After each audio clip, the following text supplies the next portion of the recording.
এটা ছিল শ্রাবণের শেষ সোমবার। হ্যালো বন্ধুরা, আমি প্রিয়া। তোমরা সবাই কেমন আছো? প্রতিটা সোমবার আমরা উপোস থেকেছি, কিন্তু কোনো জায়গা পুজো দিতে পারিনি। তো আজ একরকম জেদ করেই বরকে বলেছিলাম সকালের দিকে নিয়ে যেতে, তো ওর টাইম হয়নি। তো আমি অনেকবার ফোন করেছি আজ, তো ফাইনালি 7:30টার দিকে এসেছে। আমরা রেডি হয়ে বেরিয়ে গেছি। আর এই জায়গাটা দেখছো, এই জায়গাটার নাম হচ্ছে জলেশ্বর মন্দির। এখানে 2-3টে শিব ঠাকুর আছে, কালী ঠাকুর আছে, রাধাকৃষ্ণ আছে, আরও কোনো দেবদেবতা আছে যেগুলোর নাম আমি জানি না। তো দেখো আমরা চলে এসেছি। আর সেদিন না ভালোই ভিড় হয়েছিল।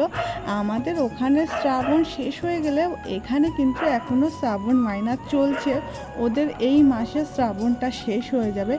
আর এত পরিমাণে জল ঢালা, দুধ ঢালা হয়েছে না, পুরো মন্দিরটা জল জল হয়ে গেছে ভিজে। আর আমার ছেলে যদি ওর বাবাকে পায়, ও কোনো মতে এক পাও হাঁটবে না। তো এক পাও হাঁটেও নি। আর এই যে এই হসপিটালটা, ইউটিউবে সার্চ করলে তোমরা অনেক কিছু জানতে পারবে এর এর ব্যাপারে। আর দেখো এখন বড় হয়েছে, 1-2 পা হাঁটবে তা না, শুধু ও কোলে করে ঘুরে বেড়াতে চায়। কি আর বলবো তোমাদের। তো আমাদের এইভাবেই কেটেছিল শেষ সোমবারটা। বাই।